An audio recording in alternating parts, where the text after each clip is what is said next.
o adversário, vai marcar, atirou. Uma beleza de gol. Fala pessoal, está começando mais um Podium Sportcast, seu podcast de educação física e ciência do esporte. Hoje eu tenho o imenso prazer de entrevistar nossa querida Thalita Dias da Silva.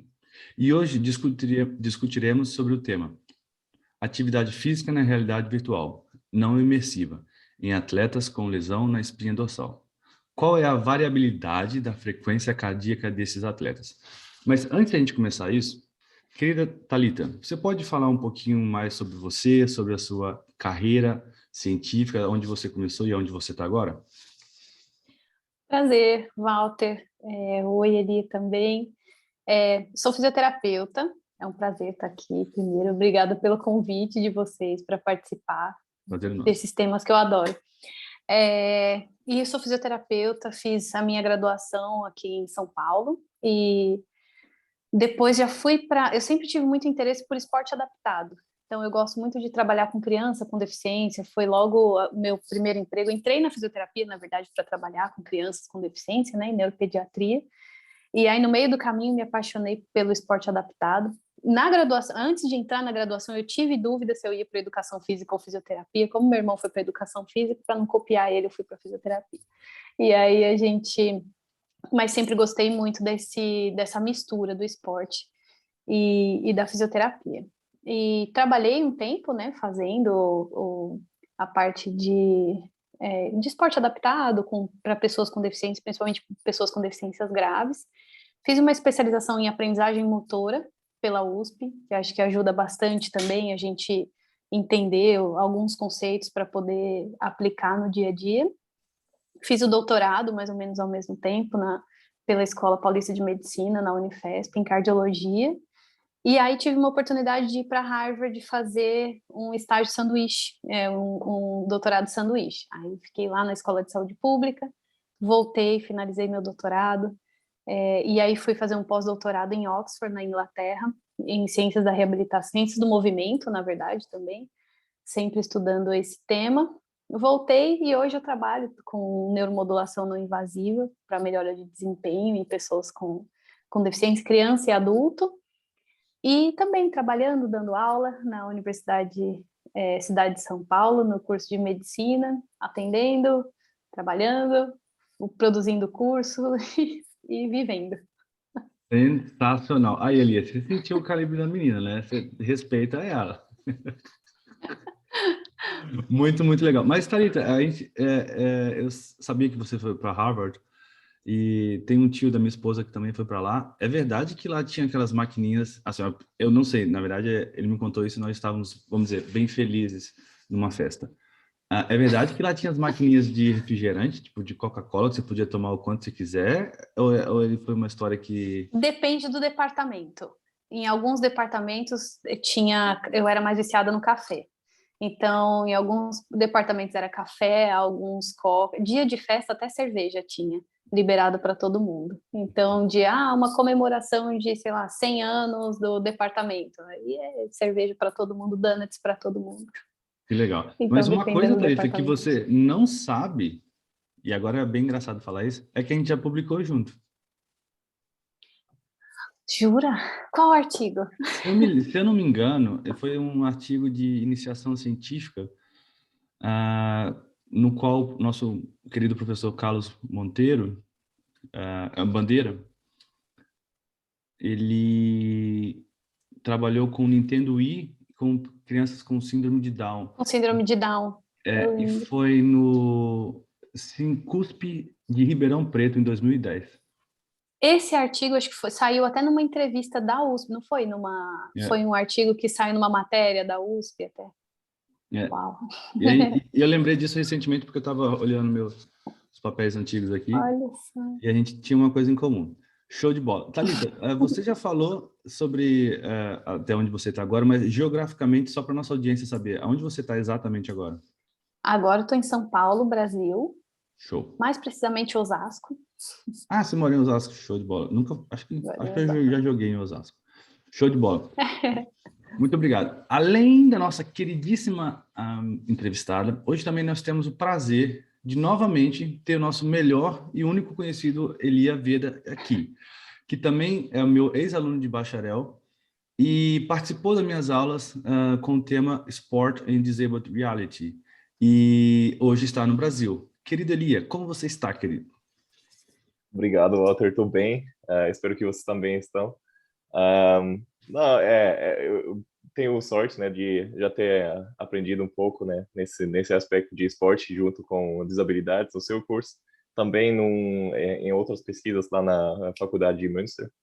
E eu acho que vai ser uma entrevista muito interessante hoje, então eu estou bem animado. E também prazer, Thalita, né? Vai ser muito legal. O cara fala bem, não fala, Thalita? Nem dá para perceber. Fala bem. Olha, você treinou ele muito bem.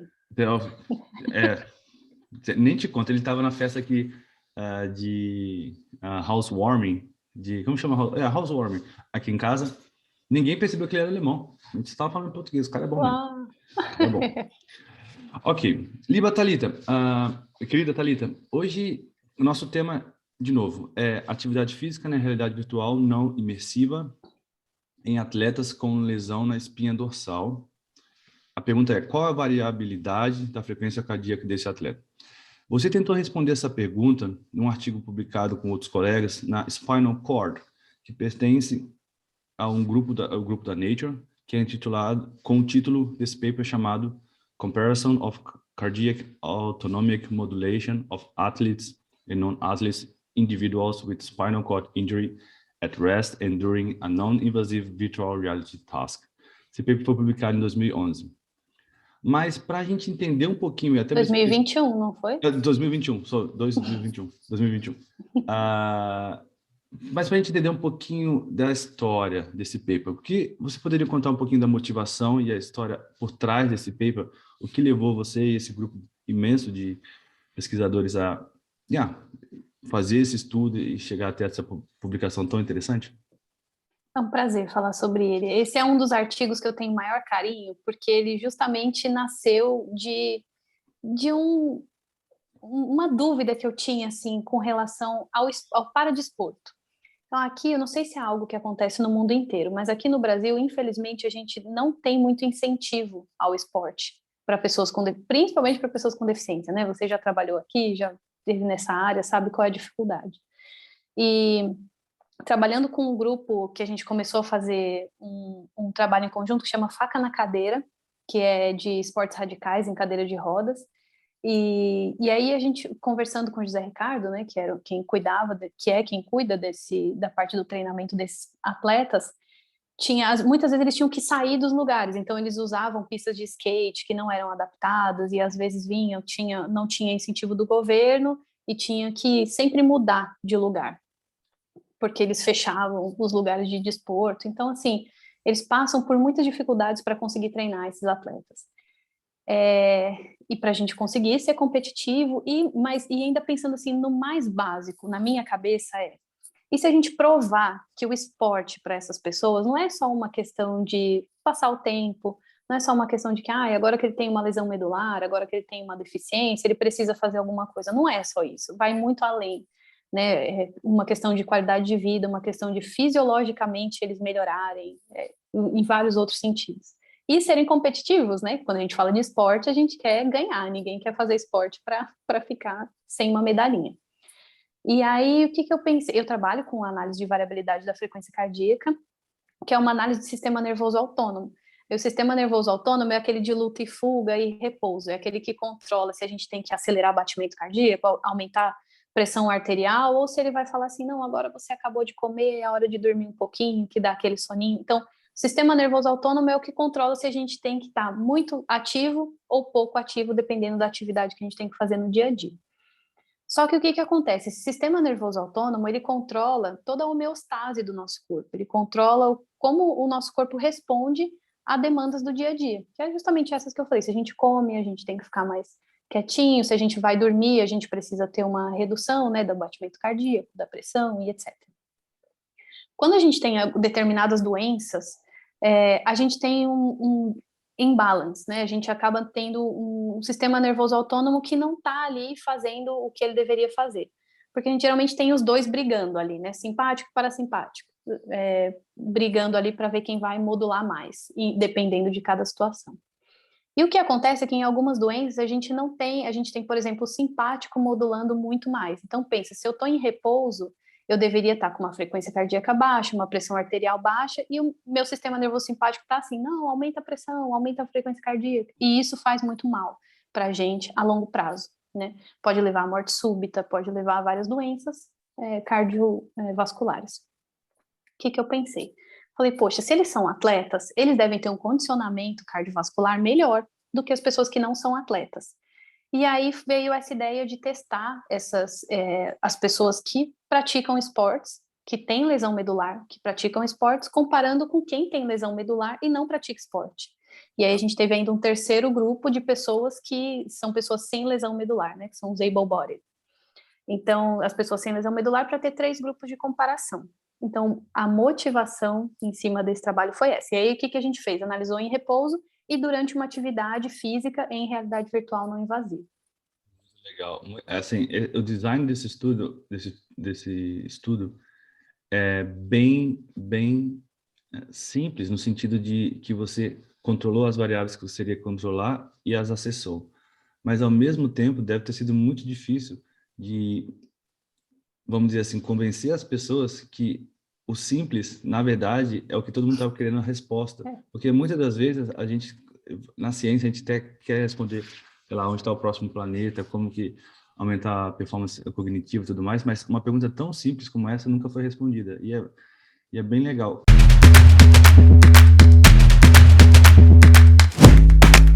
Mas, Elias, você conhece algum modelo de lesão medular em modelo animal? Eu já vi sobre alguns. Eu acho que tem alguns que são induzidos com injeção química, né? Outros que são fisicamente induzidos, que é um pouco mais, né? Bruto, vamos dizer assim.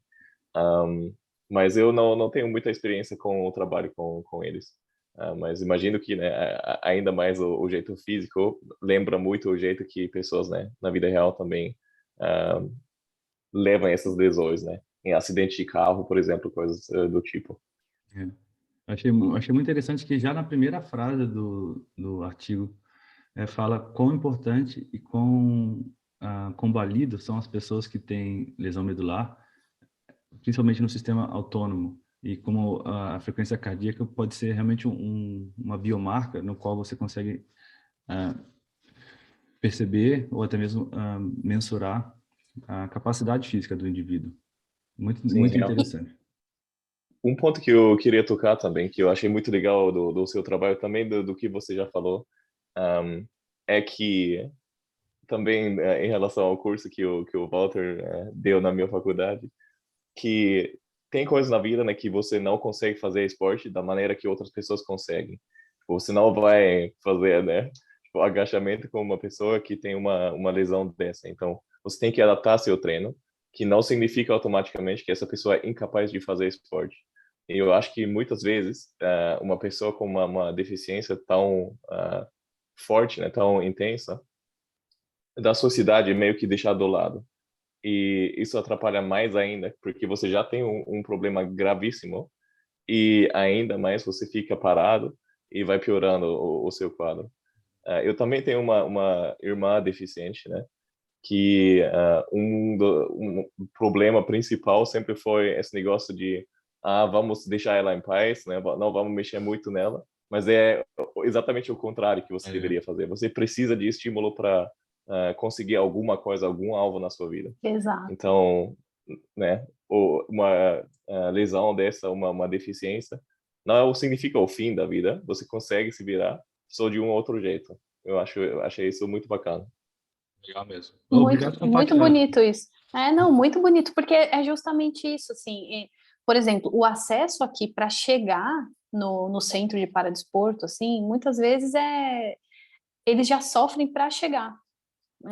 Tanto é que é muito interessante quem participa, por exemplo, desses projetos Faca na Cadeira, porque você aprende a subir uma guia, descer uma guia na cadeira de rodas. Então, a pessoa tem uma deficiência, não faz atividade física. Não sei se vocês já tiveram experiência Porque na faculdade a gente fazia isso, tocar cadeira de rodas, andar de muleta. Eu fiz isso com ele, Gente, exatamente isso que eu fiz com ele. se alguém já tentou algum dia tocar uma cadeira de rodas em uma rampa, por menos íngreme que seja, assim, sabe o tamanho do esforço que você tem que fazer para tocar uma cadeira de rodas. Então, assim, eles precisam ter um treino, né, assim, focado, praticar esporte, sair ali de casa um pouco. Eu estava conversando com umas alunas na faculdade, acho que alguém foi para Amsterdã e falou assim, nossa, mas é engraçado que em Amsterdã tem muita pessoa com deficiência, né? Aí a gente, não, mas não é que tem muita, é que eles saem de casa, porque é tudo adaptado, né? Aqui a gente não vê muito, aí parece que não tem, mas não é que não tem aqui. Se você for tentar na calçada, você não consegue andar na calçada, né? Então, as pessoas não saem muito de casa, o que é uma pena. E eu sou super a favor, assim, de que todo mundo pratique esporte, faça atividade física, e essa foi uma grande motivação desse trabalho. Legal, muito legal mesmo. Thalita, obrigado. Eu estava pensando aqui e eu e o Eli, a gente tem percebido que a nossa audiência, ela consegue diferenciar uma publicação nas mídias sociais de um post simples, por exemplo, corra, faz bem para o seu cérebro, para o seu coração, e um artigo científico. Mas como a gente tem esse rigor de tentar trazer experts como você aqui, eu gostaria de saber um pouquinho mais do processo de publicação. Esse jornal, com certeza, esse periódico, como eu falei, ele é realmente muito, muito bom. Mas o processo de publicação, às vezes, muitas coisas do que acontece, quando a gente lê o paper, a gente não sabe, né? Quanto tempo durou e tudo mais. Então, você lembra de alguma informação importante do processo de envio, de submissão até a publicação que aconteceu durante esse paper, para compartilhar com a gente? Olha, eu vou te falar, essa revista que os editores não me ouçam, mas várias vezes a gente pensou assim, nunca mais eu submeto para ela, porque ela é muito... Aí a gente ainda brincava assim, é muito difícil publicar na Nature, mas é porque a gente, realmente, assim, é muito difícil. A partir do momento que o paper estava pronto, e é um paper que eu tenho muito carinho, então a gente trabalhou, assim, com bastante carinho, para escrever tudo da forma que a gente acha que ficasse mais coerente e trazendo a relevância clínica, porque eu gosto muito de trabalhar com pesquisa clínica. Então, trazer a relevância na prática, tentar trazer tudo isso, submete para a revista. Quando a gente submete, ela é uma revista gratuita, então tem uma dificuldade maior de ser publicada, né? Porque algumas revistas a gente paga para publicar e outras a gente não paga. Essa é uma revista que ela não cobra para publicar. E então a gente submete esse artigo, ele é revisado, né, por especialistas na área, e a partir de então vem a resposta desses revisores para a gente responder com relação às dúvidas ou sugestões que eles têm, né, para organizar. Então, nessa revista, a maior dificuldade não foi nem com os revisores, mas é o processo de submissão no sistema.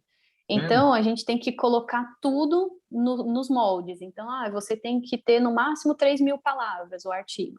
Aí, né, eu sou mulher e brasileira, então eu gosto de falar assim como eu gosto de escrever. Um paper fica com 8.000 palavras com muita facilidade.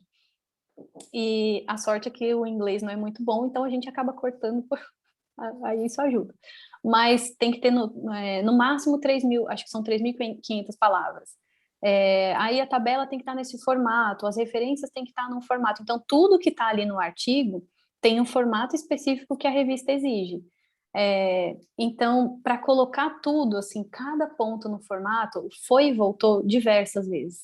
Aí a gente submete no sistema, eles mandam de volta. A referência não tá. Aí a gente olha tudo, de ponta a ponta. E, precisa arrumar tal coisa, e volta. Aí isso demorou. Ok, Thalita, você estava falando um pouquinho do processo de publicação e como a formatação desse paper é doloroso, mas eu tenho uma pergunta que talvez seja a melhor parte. Como foi a sensação quando você falou, não, está aprovado, acabou, aceito? Tipo, como foi essa sensação quando você falou, cacete, esse negócio está publicado? Como foi essa sensação? Onde você estava? Fala aí. Foi essa sensação. Foi exatamente. Porque a gente queria tanto. E é assim, porque a gente mandou para a primeira revista, foi negado. Era uma outra revista com impacto maior, né? Aí foi negado, aí já dá uma coisinha no coração, assim, porque um paper acaba virando um filho, né? Você fala, eu queria tanto que as pessoas gostassem dele o quanto eu gosto. E aí, quando ele foi aceito na Spinal Cord, que é uma revista super respeitada, né? Nossa, foi assim, exatamente essa sensação de, meu Deus, foi aceito, não acredito, eu quero contar para o mundo o que a gente encontrou, né? Porque até então tem uma questão de sigilo, a gente não pode divulgar os resultados antes dele ser. E eu estava doida para divulgar esses resultados, né? Mostrar o que acontece. Então foi exatamente essa sensação. Legal. Plenitude. Muito legal. Show de bola. Thalita, a gente recebe muito mesmo a pergunta assim, ok, vocês conseguem trazer um expert, vocês fazem uma coisa complexa mais fácil, a gente consegue entender, mas como aplicar isso? Como transferir o resultado publicado num artigo científico para a prática? A gente, na primeira temporada, a gente tentou fazer esse meio de campo, às vezes perguntar para o autor do paper e tudo mais, mas a gente entende que agora é o momento. Então, ao invés de eu responder essa pergunta, eu jogo essa bomba para você, essa bola para você. Se você pudesse falar para a nossa audiência, como eles poderiam se beneficiar dos resultados da sua pesquisa, em especial esse paper, o que você falaria? Pratique esportes. O que o nosso paper encontrou, então, assim, em resultado? O que a gente viu é que pessoas com lesão medular, mas são atletas, eles têm o sistema nervoso autônomo igualzinho de quem não tem lesão medular. E quem não é atleta, mas mesmo assim pratica uma atividade física, que esse é o ponto. Então, é o que eu falei para vocês agora há pouco. O grupo controle, o grupo que a gente comparou esses atletas, eles não eram sedentários. Eles praticam atividade física 3 vezes por semana, aquele recomendado e tudo. Mas mesmo assim, a variabilidade da frequência cardíaca deles, né, esse sistema nervoso autônomo, ele é muito mais prejudicado do que quem pratica esportes. Então, é uma atividade física intensa por muitas horas no dia, né? Então, isso é o que vai fazer a diferença para você ter esse sistema nervoso autônomo bom. E o que é mais interessante? Quando a gente pensa na lesão medular em si, o sistema nervoso, esse controle do nosso corpo inteiro, ele sai lá do cérebro, passa pela medula, vai pelos nervos e vai para os órgãos específicos. Então, ele vai para o coração, ele vai para o pulmão, vai para outros órgãos, vai para os músculos, etc. Não o sistema nervoso autônomo, né? Mas a questão de vasos. Se eu tenho uma lesão na medula, esse sinal ele não vai sair do cérebro e chegar lá no coração, dependendo do nível que eu tenho de lesão. Ele não vai chegar lá nos vasos. Então, o que a gente mostra? Que mesmo eu tendo um corte nesse caminho, eu não conseguindo levar esse caminho do sistema nervoso autônomo, eu consigo compensar por outras vias, que o que a gente acredita nesse paper, né? A gente não avaliou isso, mas o que a gente acredita e hipotetiza é que seja por via humoral. Então, os hormônios, eles acabam compensando, fazendo maior liberação de catecolaminas, de adrenalinas ali, circulantes, para que a gente tenha uma compensação e consiga ter um controle dos vasos, do coração, de tudo no corpo inteiro de uma pessoa com lesão medular. Então, o esporte, ele é capaz de alterar como o seu corpo se comporta para te deixar mais saudável. Então, o meu recado é: pratique esporte, incentive esportes para os seus pacientes que têm deficiência. O pessoal da educação física, abracem mais as pessoas com deficiência, porque o que eles precisam é praticar esporte. Sim, muito, muito legal. Elia? Realmente, eu achei esse resultado foi incrível, porque, né, os atletas, né, que são na cadeira de roda são o quanto saudável, tanto, né, pessoas normais. Então, você não vê diferença entre eles. E isso eu achei impressionante, que você ia imaginar, mas alguma alteração tem, porque não faz o mesmo tipo de esporte, mas não. É exatamente a mesma coisa. Eu Muito achei legal. isso super legal ver né, nessa pesquisa. E também, né, mostrando para quem sofre uma coisa, né, horrível, que eu não imagino, deve ser horrível, né, sofrer um acidente assim que te faz incapaz de fazer um monte de coisa. Mas mesmo assim, né, você consegue fazer as coisas de outras formas, né, mas cuidando da sua própria saúde também. Uhum. Legal. E a gente já falou isso na temporada passada, quando a gente entrevistou o Luan Tonelli Castro, que a gente falou sobre o poder da música para pacientes com Parkinson. Às vezes, até mesmo um micromovimento, como segurar uma pinça, escovar os dentes, fazer higiene bucal, já é uma liberdade para a família, que às vezes está com mais estresse porque precisa fazer tudo para esse indivíduo, para a pessoa que sofreu um acidente. Então, o esporte ele consegue ter essa multifaceta de benefícios no indivíduo. Exatamente. Não só é para o indivíduo, mas para a família que está em volta do indivíduo. Isso é muito legal. Muito, muito legal. Thalita, inclusive, tem um... desculpa. Não, por favor. Não, tem um artigo que a gente está fazendo ainda em colaboração com o pessoal da Inglaterra, com a professora de lá e os alunos de doutorado. Eles fizeram um trabalho com pessoas com Parkinson, sim, mais de 60, acho que tinha mais de 100 sujeitos com Parkinson, e eles dividiram em 2 grupos, que fazia exercício físico global, assim, treino mesmo, e um que fazia tarefa de escrita, porque eles queriam melhorar o movimento da mão por conta desses exercícios, desses movimentos finos que eles sentem falta. E aí eles fizeram essa intervenção por 6 meses. Um grupo fazia exercício, atividade física global, por 3 vezes por semana, e o outro fazia atividade só de escrita, porque eles acreditavam que isso, de repente, quem faz exercício específico para a escrita vai melhorar. E eles viram que quem faz exercício melhora mais a escrita do que quem faz o treino próprio de escrita. Então, assim, gente, o exercício físico, ele serve para tudo. Então, acho que isso é o principal ponto que eu gosto de estudar e trazer de respostas.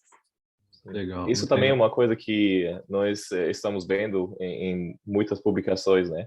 Que o esporte tem esse potencial de melhorar a saúde em várias formas. Até em formas que, né, talvez não são comprovadas ainda, mas a tendência é que o esporte facilita muitas coisas, né? Tem risco de ataque cardíaco, essas coisas que, né, o esporte ajuda em várias formas.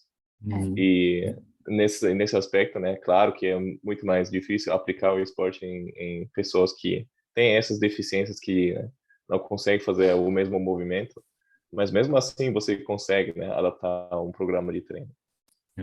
Verdade. Não, acho muito legal. E, Thalita, eu acho que você, mas também por causa do professor Carlos, que também me infectou com esse vírus de realidade virtual, é muito legal saber que vocês trabalharam com a realidade virtual não imersiva. Para nossa audiência, o que significa esse termo literalmente? O não imersivo é tudo que você consegue enxergar o seu ambiente real. Então, assim, aquele óculos, porque quando a gente fala assim, eu trabalho com realidade virtual, aí todo mundo já imagina o óculos, né? Realidade virtual sempre está envolvendo... Só que o óculos é realidade virtual imersiva. Então, você está 100% imerso no ambiente virtual, você não vê nada ao seu redor. Com a não imersiva, você consegue ver. Então, por exemplo, o que todo mundo conhece, o Xbox com o Kinect. Então, é uma realidade virtual imersiva. Realidade virtual, assim, por definição, é qualquer interface homem-máquina que você consiga interagir com o que está ali na máquina, desde que esse ambiente seja tridimensional. Então, que é esse caso do Xbox, que a gente tem os eixos e você consegue movimentar a mão e você interage ali com o jogo. O que a gente faz é trabalhar desenvolvendo esses jogos. Então, também tem uma startup que desenvolve jogos para reabilitação. Legal. E a gente faz jogos para computador. Na pandemia, a gente liberou gratuito para o pessoal jogar, fazer atividade em casa. Foi bem interessante. Muita gente acabou saindo do sedentarismo durante a pandemia. E isso também, né, atingindo esse problema de ter essa motivação, né? Que muitas pessoas estão fazendo esporte simplesmente porque é mais divertido do que fazer só academia. Exato. Porque se eu falo para você, olha, fica em casa, aí você vai fazer 30 abdominais, vai fazer agachamento, nem eu faço. E agora, se você está ali num jogo, eu vou jogar. E quando a gente desenvolve, a gente faz com que o jogo se adapte ao movimento. Então, quem joga está jogando, mas quem prepara o treino está pensando nisso. Não, eu quero recrutar abdominais, eu quero recrutar glúteo, eu quero recrutar abdutores. Você sabe o que você quer. E aí você passa o joguinho, você consegue alterar tudo no jogo, velocidade ou posicionamento dos objetos para a pessoa conseguir fazer o exercício que você quer. E a gente viu, assim, aplicava a escala de percepção de esforço percebido, vai lá em cima, assim, durante os jogos. Tem uns artigos que já saíram e estão saindo também nesse sentido. A gente conseguiu bastante. Show de bola. Só para nossa audiência ficar sabendo, a gente vai colocar a descrição dessa startup da Thalita na descrição desse episódio. Dá para acessar, é um link. É um link bem legal. É aquele Super Hero? Movie Hero. Movie Hero, oh, ok. Eu É, lembro que eu já vi, já tinha dado uma olhada. Muito legal. isso. Acho que eu até vou jogar com o Telzinho aqui. Esse, boa. Esse jogo, desse artigo, inclusive, de lesão medular, nós usamos ele, o Movie Hero, porque a gente queria ver justamente isso. Eles conseguem se adaptar a uma tarefa em realidade virtual e a gente acaba usando como uma forma de avaliação, porque o jogo, ele também traz variáveis de desempenho motor. Então, esse artigo a gente pegou só a parte da variabilidade, mas tem outro artigo que a gente pega só a parte do movimento deles, no Movie Hero. Legal. Nossa, sensacional. Sensacional. Muito É. bom. Thalita, obrigado. É realmente muito legal aprender com você. Mas a gente já está caminhando para o final. E uma das nossas ideias, Thalita, é fazer com que pessoas e experts como você sejam acessíveis. E a gente sabe, e eu sei, que você é muito atarefada e também, mas ao mesmo tempo é muito ativa nas mídias sociais. Então, se nossos ouvintes pudessem te encontrar, como eles poderiam te encontrar? Olha, o melhor lugar é pelo Instagram, @talitadias.ds, sem H, sem nada. Thalita normal, como diz, tanto é Thalita normal. E talitadias.ds, e aí só seguir, mandar mensagem, que eu tento sempre responder o máximo possível. Show de bola, show de bola. A gente entende que esse formato do ResearchGate, do currículo Lattes, é mais para nossa bolha, né? Mas a gente quer fazer com que pessoas como você sejam mais acessíveis. E é muito legal que você usa esses canais como o Instagram para poder comunicar o que você Sim, produz. eu uso muito pouco o ResearchGate, para ser bem sincera, assim, às vezes o pessoal manda mensagem, eu recebo no e-mail, vou responder depois no Instagram ainda é o que eu uso mais. Legal. A gente vai colocar também o perfil da Thalita na descrição do nosso episódio. Show de bola.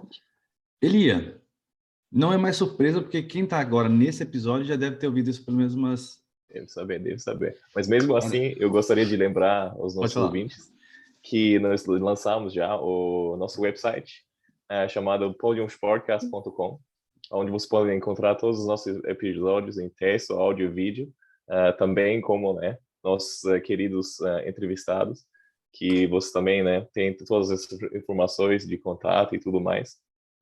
E também, se você tem alguma pergunta sobre um episódio em específico, ou vocês estão querendo ouvir sobre um assunto específico, podem escrever para nós lá também, que nós vamos, né, ler tudo lá. E, né, nós também vamos convidar vocês para fazer parte da nossa comunidade. Então, né, dependemos de vocês. E se vocês têm interesse, deram uma olhada lá. Show de bola. Sensacional. Exatamente, galera. A gente está nós estamos no Facebook, Instagram, Spotify, YouTube, Patreon, Buy Me a Coffee. E a ideia é realmente estar em todos os lugares ao mesmo tempo. Meio que quebrando a lei da física, que não é possível, mas a gente vai conseguir fazer isso. E vocês... Onipresente. Onipresente. Show de bola. Querido Elia, querida Thalita, muito obrigado. E, espera aí. Para todos vocês que ficaram até agora e ainda não são nossos seguidores, se vocês seguirem a gente, vai receber a informação ou notificação. A gente vai mandar a resposta da seguinte pergunta. Querida Thalita, imagina o seguinte. Amanhã entra na sua conta institucional, na Universidade de Cidade de São Paulo, R$1 milhão e você tem 5 anos para usar esse dinheiro. Qual pergunta científica você gostaria de responder?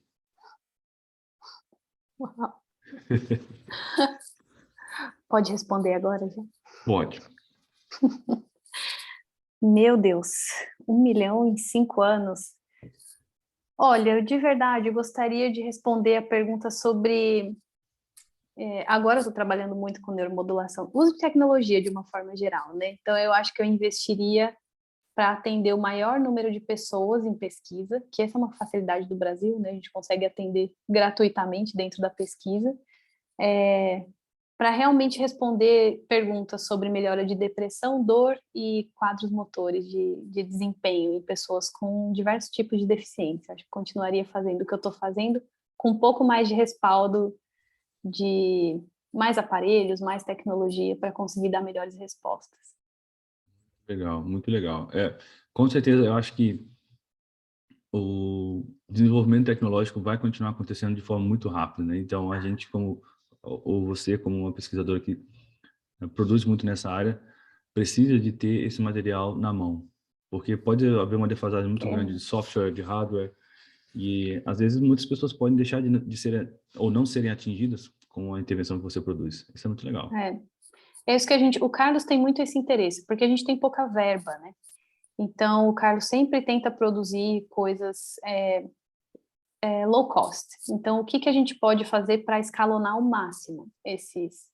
Então, a gente tenta pensar em tecnologias que a gente possa produzir, pagar designers, pagar desenvolvedores. Então, se eu tivesse 1 milhão, com certeza eu investiria em desenvolvedores de software, para a gente conseguir produzir mais jogos, produzir mais tecnologia, a gente conseguir levar mais qualidade de vida para as pessoas de uma forma geral. Atividade física, qualidade de vida, acho que esse é o ponto. Show de bola, sensacional. Querida Thalita, querido Elia, muito obrigado, aprendi demais, foi um prazer imenso passar tempo com vocês. Agora são meia-noite e 5. O prazer foi meu. Não, show de bola. E eu acho muito legal o que você produz, eu achei muito, muito, muito legal mesmo. E obrigado pelo tempo de vocês e energia, foi muito legal.